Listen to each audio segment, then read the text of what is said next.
everybody. Welcome to In Conversation with Lama Yeshe Rabgye. The purpose of this series is to help high school and college students learn from one of the best people in the world, irrespective of their fields. So we're going to get top athletes. Today we have a mindfulness and meditation expert, businessman, anyone who you can turn to for life advice. So Lama Yeshe Rabgye, thank you so much for joining me on this episode. You're welcome. So just a quick introduction about Lamaji. Karma Yeshe Rabgye, also known as Lamaji, is a Western monk who currently resides in the Khuda Ali Sher monastery in Chandigarh.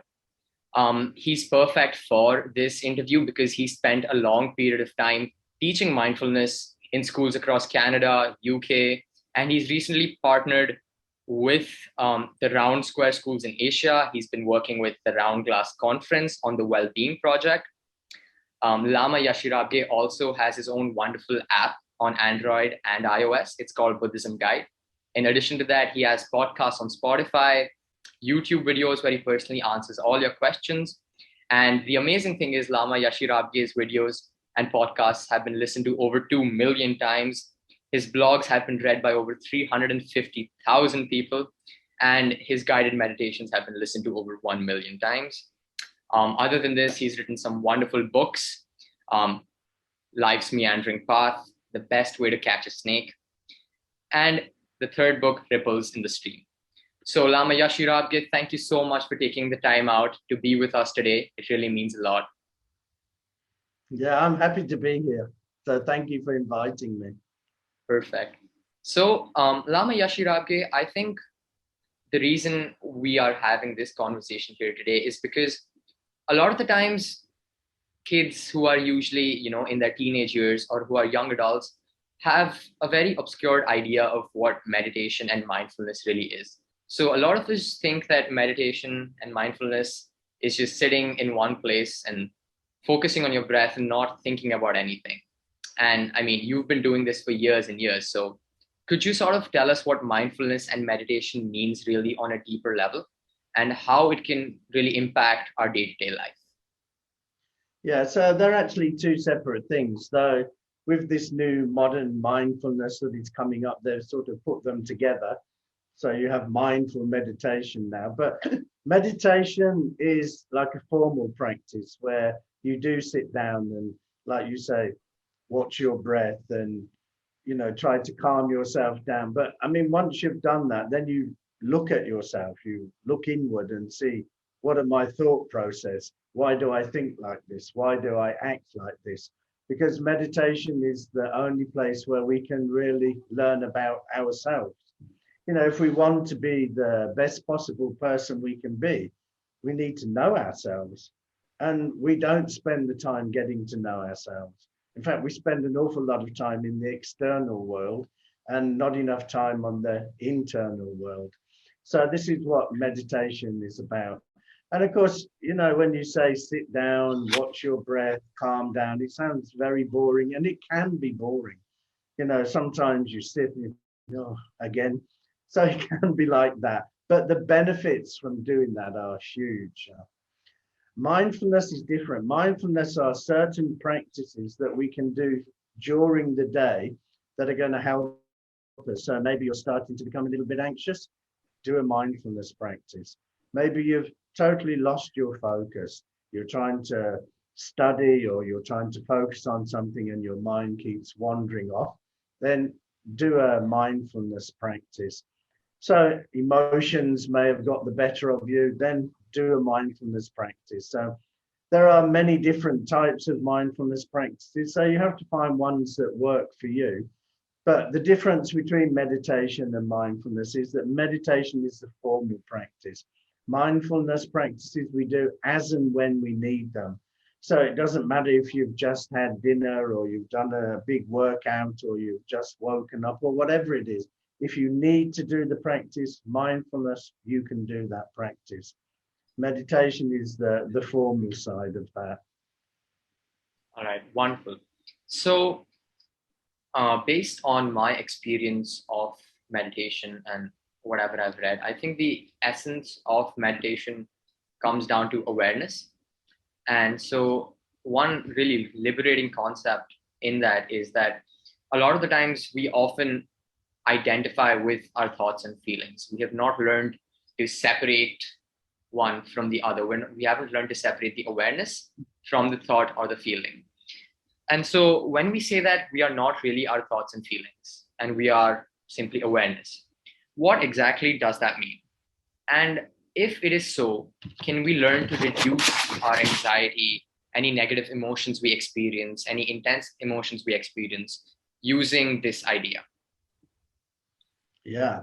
So we are not our thoughts. We are not our emotions or our feelings, because how can we be? So on average, you have 60,000 thoughts a day. So then which one is you? If you're going to identify with thoughts, which of the 60,000 are you going to say, oh, yeah, that one's me? So we can't identify with the thought. The thoughts are not us. That thought is just a process in your brain.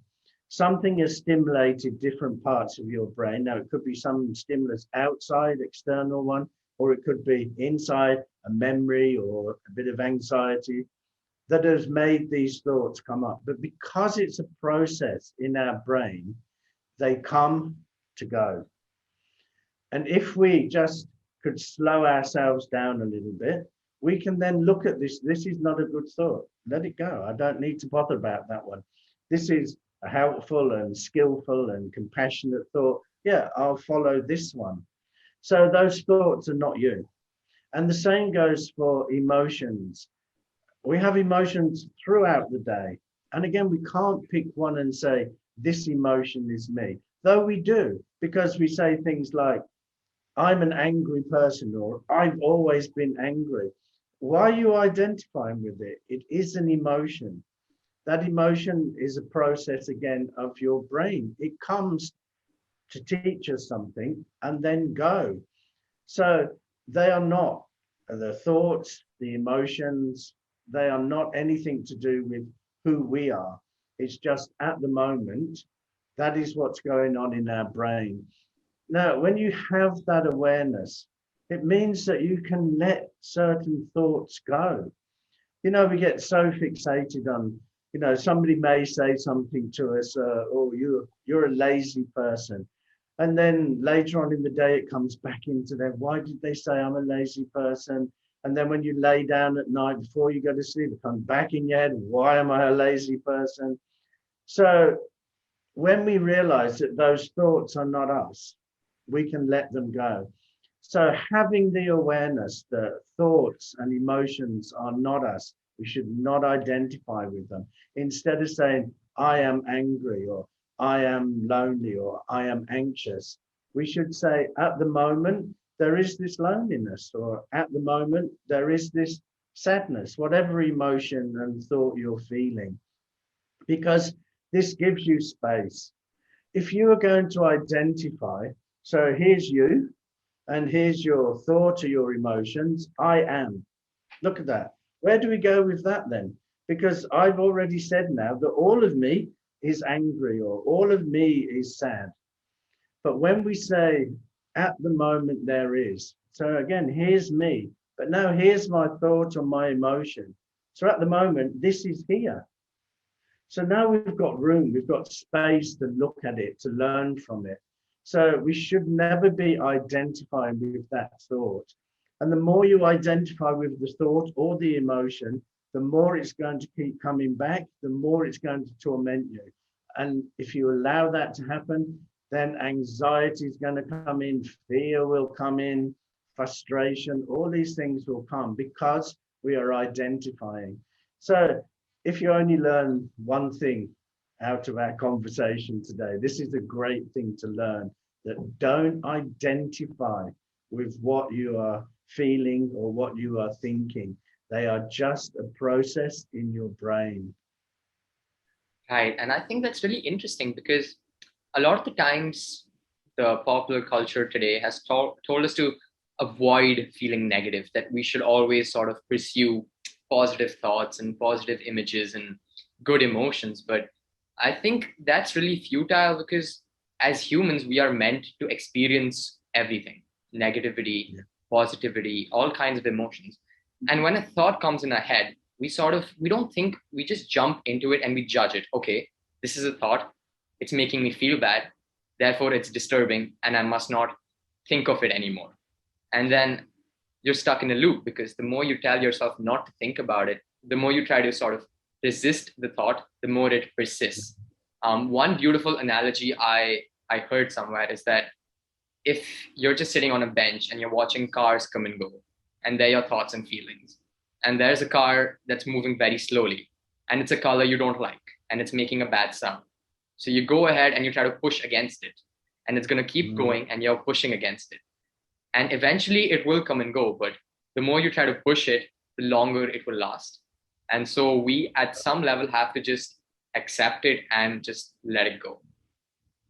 Yeah, I mean, you're right about the popular culture today, like the positive psychology that is going around that make everything positive. But you know, if you look at happiness, we all know how to laugh and be happy. Nobody needed to teach us. We didn't have to go to school to, you know, there wasn't a lesson on how we can laugh and enjoy ourselves. So there's not a great deal we can learn from that. But the negativity, we can learn, how can I respond to that? So, and by doing that, then we're learning, we're growing. So whenever those situations come again, we've learned that process.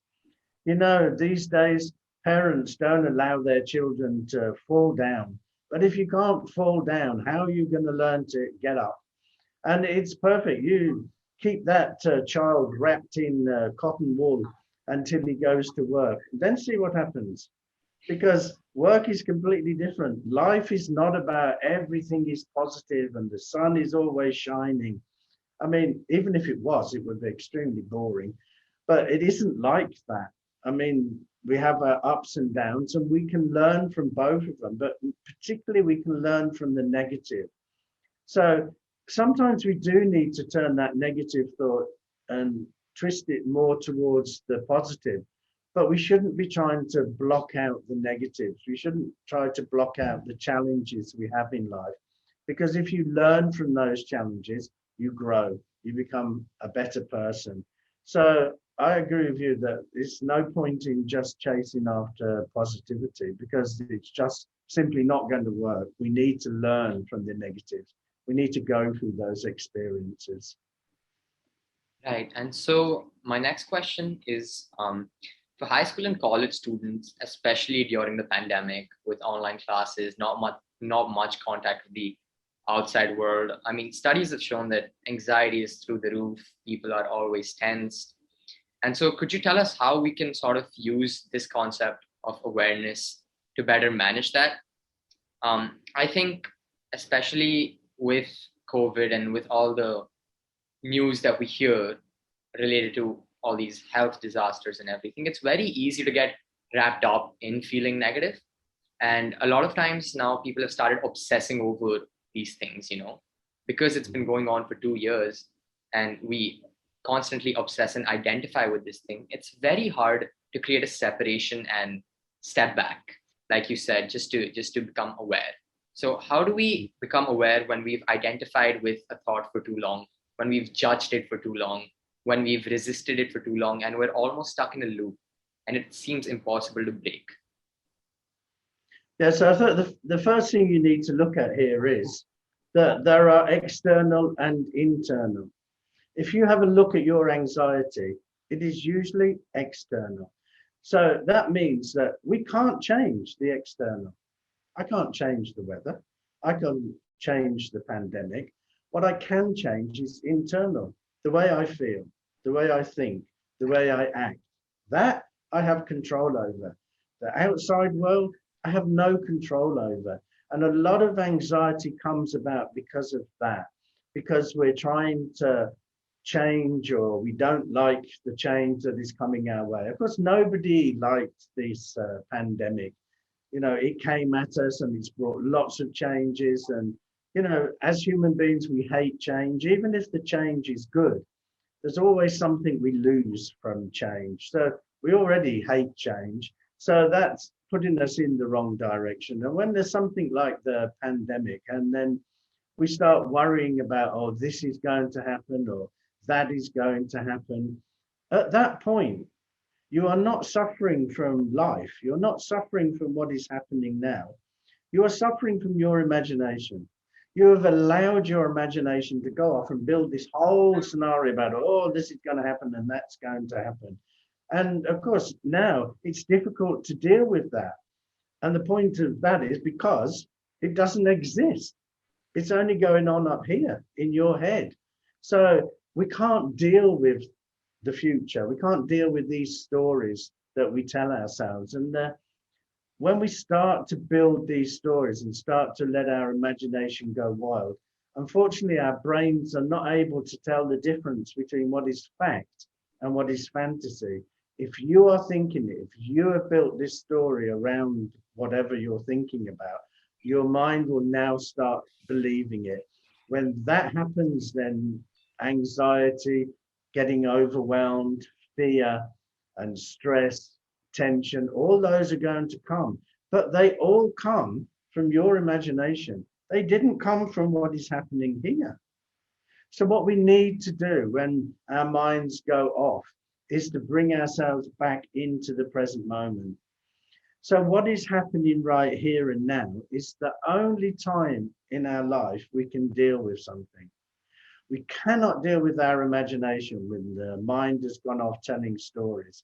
And we can't deal with keep going back and rehashing and reliving what has already gone. The past is gone, the future's not here. It just leaves you now. So it's only now that I can deal with anything. So when our mind starts to wander off telling these stories, then we need to bring ourselves back by using mindfulness practices. And the best way to do that is using your breath. I mean, breathing awareness practices are the most simplest of practices we can use to bring ourselves back to the present moment. So whenever you start to get into that loop where it keeps going round and round and round, you have to cut it. There is nobody else can cut it because nobody else is going through it. There isn't anybody in this world that is going through that loop, only you, and it's only in your head. So that means there's only you that can do anything about it. You can talk to your friends, you can complain, you can lay up at, on the bed at night, not being able to sleep, but none of that is going to be helpful. You need to understand, look at that. Why am I getting anxious? Is it something I can control? If it is, control it, do it, change. If it isn't, then why are you worrying about it? Because it is out of your control. When things are out of our control, then we need to accept them. Like the change we're going through at the moment, we need to accept it. What can we do? A lot of people are having difficult time at the moment because they keep going back 1.5 years. Oh, last February or the February before, we used to do this, we used to do that. Yeah, okay, you used to, but now you're not.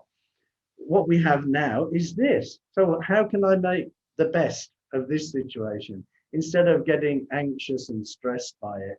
And it's the same for, if you're going for exams and you're getting yourself worried, you get yourself anxious and worried and all fearful about it, then you're not going to do very well in the exam because your mind is already preoccupied. You're already telling yourself, I won't pass. And you keep saying you won't pass. And guess what happens if you don't pass? So mindfulness practices are great ways of bringing ourselves back to the present moment and then look at that anxiety. Can I control it? Do it. I can't control it. Learn to live with it. How can I change my life so I can adapt to this new way of being? That's how you're going to stop that loop of anxiety and the thoughts keep going over and over in your head. Right, yeah, that is really true. And I think a lot of the times we know anxiety is not helpful for us when we as kids, teenagers lie in bed the night before exam worrying about it. We know it's not helpful. And yet we can't do it almost feels like we are helpless, that all of this is happening without our control. And we become really unconscious about it. And so you're worrying about exams and now you're in bed and you're like, oh my God, I can't sleep. oh, if I don't sleep, how will I do well in the exam? I won't have any energy. And it goes around and round and round. And then it's 6 a.m., you haven't slept. And guess what? You're gonna, it's like a self-fulfilling prophecy almost. It is And, exactly that. That's and, exactly what it is. and so what do we do when we sort of feel completely out of control in high pressure situations? I mean, for many people, they just experience the same thing almost every day. A lot of people experience these panic attacks almost every day because they haven't learned to break this loop. And I think a lot of it, the bit you said about acceptance, that is extremely hard for us because we as humans always like to be in control of everything. And our mind is, I think our mind is, it's more a product of habit rather than knowing what's good for it or bad for it. It will just do what it's been doing, what it's comfortable with, because it resists any change, like you said. So what do we do then? So, it's not necessarily of habit, but of patterns. That's how the mind works. We have got so much information just thrown at us. I mean, even more now with, internet and mobile phones and that. But we've always had too much information for the brain to be able to process. So then it has to push certain things aside. It has to make a snap decision. No, he's never looked at that. He won't be interested in that. So, and to save time and to save energy, the brain looks for patterns. If you've done something before, it will make you go straight away. If you're not being aware, it will make you do exactly the same thing. So this happened, you acted like that, and you got that result. And you didn't actually like the result. And the next time this happened, you acted like that, and guess what? You got the same result. And if you're going to keep doing the same thing, you're going to keep getting the same result. And that's where awareness has to come in. That's where we need to be aware. So that anxiety you're talking about, when you lay down and you can't sleep, and then you get anxious because you're not sleeping, you get anxious about your anxiety, and then it just becomes overwhelming. That is when you need to take your mind away and do some sort of meditation practice, like a body scan. Our breath and our body and our five senses are all in the present moment. They're always in the present moment. We can only breathe now. If you're watching your breath at this moment, it means you're in the present moment. Your body is always here in the present moment. No matter how far your mind has gone off, the body is always in the present moment. And the same for your five senses. You can only see, smell, hear, taste, and touch what is happening now. So it means you have these tools to use to bring yourself back to the present moment. You've always got them, wherever you are. They're always with you. So you can always be using your breath or bringing your awareness back to your body or using any of your five senses. And that's what you need to do when you get into this anxiety loop. If you leave it, it will just get stronger and stronger. So you need to learn how to break it. And by doing practices where we come back to the body, the breath, or our senses, these are like our anchors. If you imagine that there's a ship on the ocean and there's big waves coming, but it has an anchor. So the waves start taking the ship off, but the anchor brings it back. So if you think that your breath, your body, and your senses are your anchors, and that ship is your mind, and your thoughts and your anxiety are taking your mind off to places it doesn't want to go. But because you have these anchors, your mind will be brought back to the present moment. So think of it like that. And when you have this anxiety, you need to do something about it. Just trying to sleep or trying to ignore it, it won't work. So you need to actually do something. And remember, the anxiety is in your head, so you need to be the person who does something about it.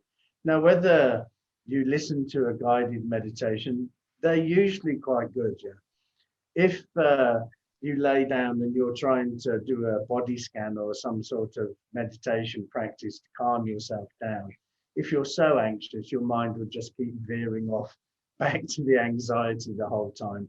So it's good if you're listening to somebody else and they are guiding you and telling you, because it's giving your mind something else to do. It's something to listen to. You're using your senses, you're listening, and it's an outside voice. So your mind is paying attention. You know, we can only pay attention to one thing at once. So if you're paying attention to somebody telling you to breathe or, you know, scan your body or whatever it is, then it's already taking you away from what is making you anxious. So I'd suggest you try that. There are so many, you know, guided meditations now. Just go on YouTube, it's full of them. So. Right. And I think that's a good point you made, because a lot of the times when we're anxious and we try to meditate, we get these disturbing thoughts, images that are like, look at me, don't pay attention to your breath, come back here. It's almost sort of pulling you there. And in that moment, I think we all have a choice to make. One is to recognize that your brain is going to sort of try to pull you back from the present moment, because that's how you trained it. And it is your responsibility now to just accept that and keep coming back, and until it becomes your habit, I think. So when you're doing meditation, I mean, lots of people say, I can't meditate because I have lots of thoughts. But that's part of the meditation process. It's not taking you away. So say you were sitting there and you're just focusing on your breath coming in and out and in and out. And next minute you're thinking about, what am I going to have for dinner? And then you realize, oh, and at that point you just gently come back and you start focusing on your breath again. Then you're thinking again, you come back. As soon as you realize you're thinking, come back. Stop engaging the thought at that point and come back. What you're doing there is that when you sit down, your brainwave is going to be in that beta brainwave state like this. The more that you keep gently coming back and watching the breath and going up, gently coming back, you'll start to slow those brainwaves down to the alpha brainwave state, which means naturally you'll stop having so many thoughts. So without trying to, because many people think that I've got to stop myself thinking and I've got to empty my mind.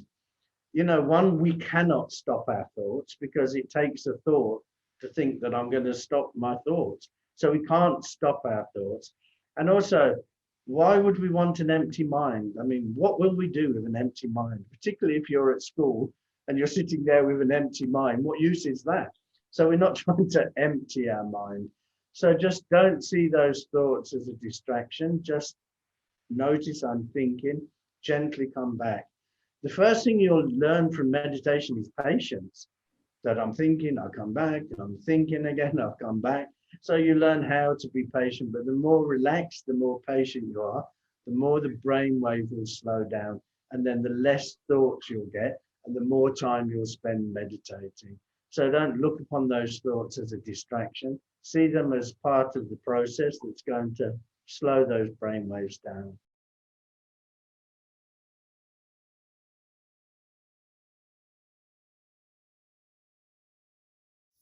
If you enjoyed this video, then press the subscribe button now. And don't forget to share the video with your friends.